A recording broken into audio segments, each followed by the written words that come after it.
अस्सलामु अलैकुम वरहमतुल्लाहि वबरकातुहू। उम्मीद करती हूँ आप सब ठीक होंगे, खैर आफियत से होंगे इंशाअल्लाह। आज की वीडियो आपने टाइटल से, थंबनेल से पढ़ ही ली होगी कि कितना बेहतरीन वजीफ़ा है आज का।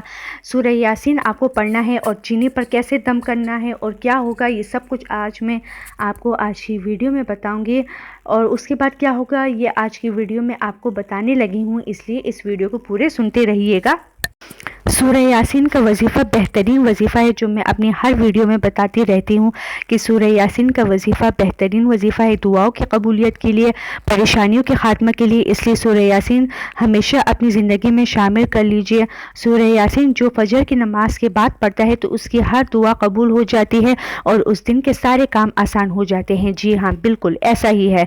सूरह यासीन जो है आपको पढ़ना चाहिए हर रोज़। जो है अगर आप फजर की नमाज के बाद पढ़ेंगे तो आपके दिन के सारे काम हो जाएंगे और आपकी दुआ भी कबूल हो जाएगी। लेकिन इस जो वीडियो में सूरह यासीन कितनी बार पढ़ना है और चीनी पर कैसे दम करना है, ये सब कुछ आज की वीडियो में मैं आपको बताने लगी हूँ।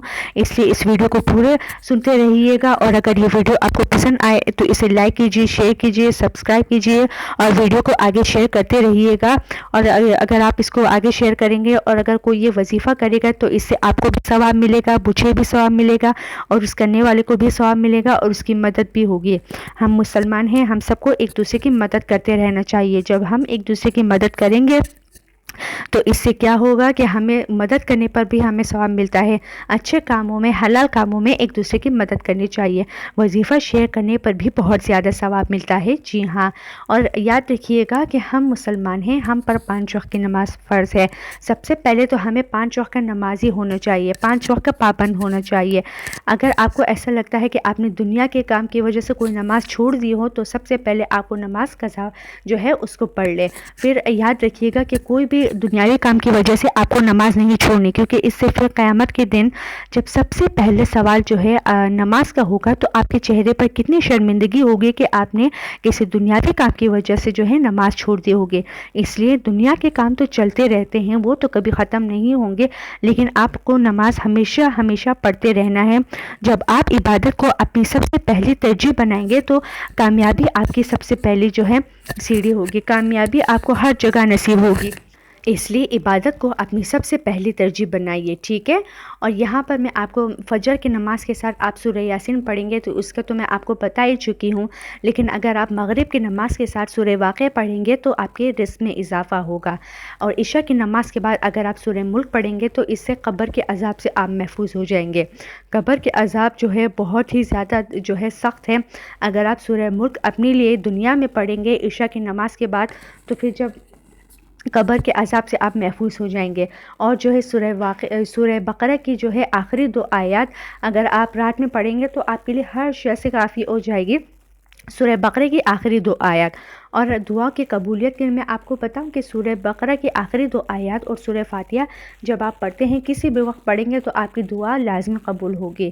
सबसे पहले तो मैं अपनी हर वीडियो में एक बात बताती रहती हूँ कि दुआ करने का तरीका आना चाहिए कि दुआ मांगी कैसे जाती है। जब आपको दुआ मांगने का तरीका आएगा तभी तो आपकी दुआ कबूल होगी ना। इसलिए अभी मैं आपको दुआ करने का तरीका बताने लगी हूँ जो कि आपको सुनना है, इस तरह दुआ मांगनी है, ठीक है। सबसे पहले आपको अल्लाह की तारीफ़ बयान करनी है, जैसे कि आप सूरह फातिहा पढ़ सकते हैं, सूरह इखलास पढ़ सकते हैं। उसके बाद फिर आपको एक बार दुरूद शरीफ पढ़ना है। दुरूद शरीफ पढ़ने के बाद आपके दिल में जो भी दुआ है आपको वो दुआ मांगनी है, ठीक है। जो भी दुआ है आपको मांगनी है, लेकिन उस दुआ में अपने लिए, अपने घर वालों के लिए खैर लाजमी मांगिएगा, क्योंकि जिस चीज़ में आपकी खैर होगी, आपके घर वालों के लिए खैर होगी, वो चीज़ आपके लिए बेहतरीन साबित होगी। जी हाँ। फिर दुआ का इख्तिताम आपको दुरूद शरीफ पर करना है। दुरूद शरीफ पर आपको अपनी दुआ मुकम्मल करनी है। इंशाअल्लाह आपकी दुआ लाजमी कबूल होगी। और अगर आपके इर्द गिर्द कोई शख्स है जिसको दुआ करने का ऐसा तरीका ना आता हो तो आप ये उनके साथ लाजमी शेयर कीजिए। ये दुआ करने का तरीका उनके साथ ज़रूर शेयर कीजिए, इससे उनकी दुआ कबूल होगी, उनको दुआ करने का तरीका आएगा। इससे आपको भी सवाब मिलेगा, मुझे भी सवाब मिलेगा, हम सबको सवाब मिलेगा, ठीक है। और याद रखिएगा کہ نماز ہمیں چھوڑنی نہیں ہے کسی بھی حالت میں۔ عموماً ایسے کئی سارے لوگ ہوتے ہیں جو کہ فجر کی نماز کے لیے نیند کی وجہ سے اٹھ نہیں پاتے، تو اس کے لیے میرے پاس ایک بہترین حل ہے۔ اگر آپ کو رات سونے سے پہلے اپنے دماغ میں یہ بات بٹھا لے کہ مجھے صبح کی نماز کے لیے اٹھنا ہے یا صبح کی نماز کے لیے اٹھوں گا، تو پھر اس کے بعد آپ اپنے پاس، اگر آپ کے پاس الارم کلاک ہو یا موبائل ہو، آپ اس میں اپنے لیے الارم سیٹ کر لیں۔ عموماً تو موبائل ہی ہوتے ہیں۔ پھر جب آپ اس میں الارم سیٹ کر لیں تو انشاءاللہ آپ صبح فجر کی نماز کے لیے لازمی اٹھیں گے۔ اس طرح کرتے کرتے آپ کی عادت بن جائے گی، اور پھر آپ فجر کی نماز کے لیے خود بھی اٹھیں گے اور اپنے گھر والوں کے لیے بھی، اپنے گھر والوں کو بھی اٹھائیں گے۔ اس سے آپ کو اتنا ثواب ملے گا کہ آپ کی سوچ ہے۔ اس لیے اس طرح کرنے سے آپ فجر کی نماز کے لیے لازمی اٹھیں گے، ٹھیک ہے؟ یہ طریقہ لازمی کیجئے گا۔ سورہ یاسین آج تک جس شخص نے بھی پڑھا ہے اس کی دعا قبول ہوئی ہے۔ جی ہاں، سورہ یاسین سے دعا لازمی قبول ہوتی ہے۔ اب میں آپ کو ایک بات بتا دوں کہ اس ختم کو آپ نے کیسے کرنا ہے، مطلب سورہ یاسین کو آپ نے پڑھنا کیسے ہے۔ اس کے پڑھنے کا ایک طریقہ ہے جو کہ آج کی ویڈیو میں آپ کو بتانے لگی ہوں، اس لیے اس ویڈیو کو سنتے رہیے گا۔ سورہ یاسین کا یہ طریقہ جو ہے میرے آس پاس کے لوگوں نے بہت زیادہ کیا ہے اور اس کے بہت زیادہ بہترین نتائج ملے ہیں، ٹھیک ہے؟ سورہ یاسین آپ کو سب سے پہلے 41 مرتبہ پڑھنا ہے۔ آپ اکیلے بھی پڑھ سکتے ہیں، اپنے گھر کو ملا کر سارے افراد کو ملا کر بھی پڑھ سکتے ہیں، یا باہر سے بچوں کو بھی بلا سکتے ہیں۔ آپ سورہ یاسین ایسے بھی پڑھ سکتے ہیں، اکیلے میں بھی پڑھ سکتے ہیں۔ اگر آپ کو یاد ہے تو آپ اکیلے میں بھی پڑھ سکتے ہیں، کیونکہ یاد جب ہوتا ہے تو پھر وہ جو ہے بندہ پڑھ لیتا ہے۔ لیکن اگر آپ کسی کے ساتھ مل کر پڑھنا چاہیں تو بھی آپ پڑھ سکتے ہیں۔ سورہ یاسین آپ کو 41 مرتبہ پڑھنا ہے۔ اگر آپ سب پڑھ رہے ہیں یا آپ اکیلے پڑھ رہے ہیں تو آپ سب سے پہلے درود شریف شروع کیجئے۔ سب سے پہلے آپ کو درود شریف پڑھنا ہے۔ درود شریف پڑھنے کے بعد آپ سب مل کر 41 مرتبہ سورہ یاسین پڑھ لیں۔ جو چاہے جتنی بار بھی پڑھ لیں، لیکن مکمل 41 مرتبہ کرنا ہے۔ اگر آپ اکیلے کر رہے ہیں تو سورہ یاسین 41 مرتبہ اکیلے کر لیں۔ پھر جب سورہ یاسین مکمل ہو جائے تو پھر اس کو ایک مرتبہ درود شریف پڑھیں۔ درود شریف پڑھنے کے بعد پھر آپ کے دل میں جو بھی دعا ہے وہ آپ کو کرنی ہے۔ دعا کرنے سے پہلے بھی ایک مرتبہ درود شریف، دعا کرنے کے بعد بھی ایک مرتبہ درود شریف آپ کو کرنا ہے۔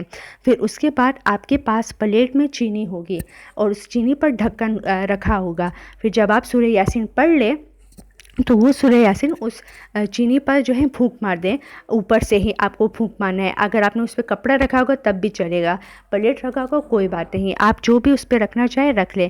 سورہ یاسین 41 مرتبہ اول اور آخر درود شریف کے ساتھ مکمل پڑھ کر چینی پر پھونک مار دیں۔ پھر جب آپ چینی پر پھونک ماریں گے تو انشاءاللہ اس طرح آپ کا کام جو ہے وہ ہو جائے گا، اور وہ چینی آپ اپنے راشن میں دوبارہ ملا سکتے ہیں۔ اس طرح آپ کو پھر پتہ چلے گا کہ آپ کی دعائیں قبول ہوگی۔ آپ کو چینی پر وہ دم کرنا ہے اور وہ چینی اپنے کھانے میں آپ ملا سکتے ہیں۔ یہ تو بہت ہی اچھا ہوگا کہ آپ اس کو اپنے کھانے میں ملا لیں، مطلب چائے میں اگر کچھ بھی بنا رہے ہوں، لیکن چینی پر سورہ یاسین کو دم کیجیے گا۔ السلام علیکم ورحمۃ اللہ وبرکاتہ۔